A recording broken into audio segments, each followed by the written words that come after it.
President Cyril Ramaphosa is expected to receive a letter from National Assembly Speaker to seal Advocate Busisiwe Mkhwebane's fate. Yesterday, MPs voted to remove her as public protector. It comes after a Section 194 inquiry found her guilty of incompetence and misconduct. Mkhwebane is the first head of a Chapter 9 institution in democratic South Africa to be removed from office. Newzroom Afrika's Atim Tongana has that story. Yes, 318. Noes, 43. Abstention, 1. The question is agreed to, and Advocate B. Mkhwebane is accordingly removed from the office of the Public Protector, according to the recommendation of this House. And just like that, Advocate Busisiwe Mkhwebane's services as South Africa's public protector have been terminated. This a month before her term of office comes to an end, which will prevent her from receiving the benefits attached to the position.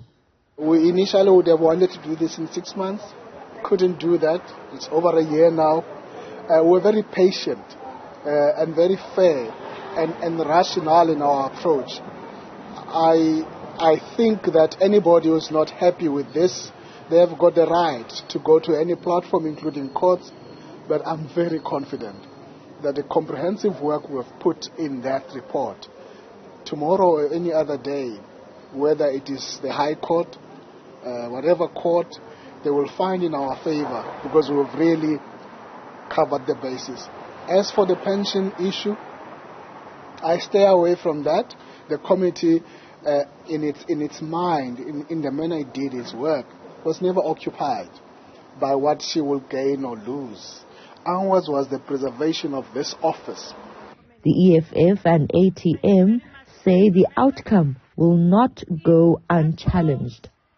There has been a lot of contradictions, inconsistencies, and a flawed process. Therefore, the legal challenge will definitely support it as ATM, because from the onset, Advocate Mkhwebane had to fight up until the level of the Constitutional Court for her to get legal representation, even throughout the process. And the chairperson was biased. Once President Cyril Ramaphosa receives a letter from the Speaker of the National Assembly, he is expected to sign off on Mkhwebane's permanent removal from office. For Newzroom Afrika on Channel 405, I'm Atim Tongana in Parliament. Right, let's unpack this further. We're joined by Accountability Now Director Advocate Paul Hoffman. A very good morning to you. Thank you so much for your time, Advocate Hoffman. The Public Protector, Advocate Mkhwebane's fate has essentially been sealed.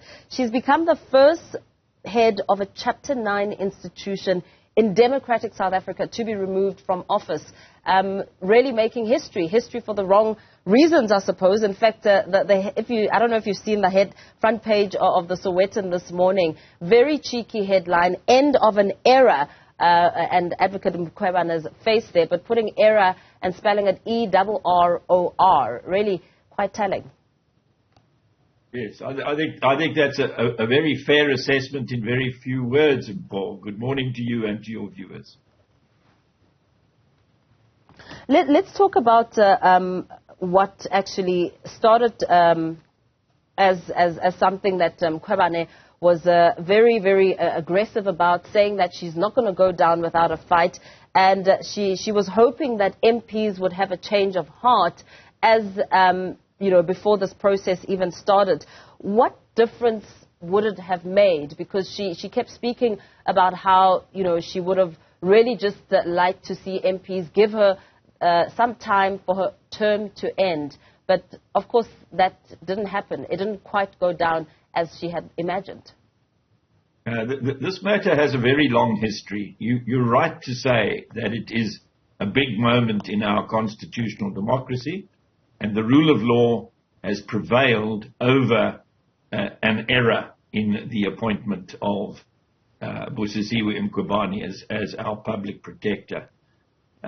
She was appointed in October 2016, and by mid-January 2017, which is quite a long time ago, Accountability Now was already reporting her to her oversight body, which is the Justice Portfolio Committee in the National Assembly, because she was being fast and loose with the truth, and she was running the office in a way that suggested that her level of competence was not up to the standard that is required of a Chapter 9 institution, which, as we all know, has constitutionally guaranteed independence. And she was not behaving in an independent way.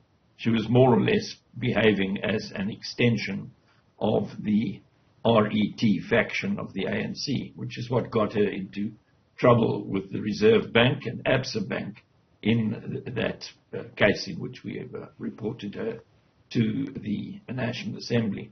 Unfortunately, it took the National Assembly quite a long time to get to the point where a Section 194 inquiry was held, but the inquiry has been a detailed and long-running affair, and I agree with the chairman of the inquiry who was speaking just before this interview began, that what they have done will stand the test of judicial review if anybody is so ill-advised as to take the decision of Parliament on judicial review. Yeah.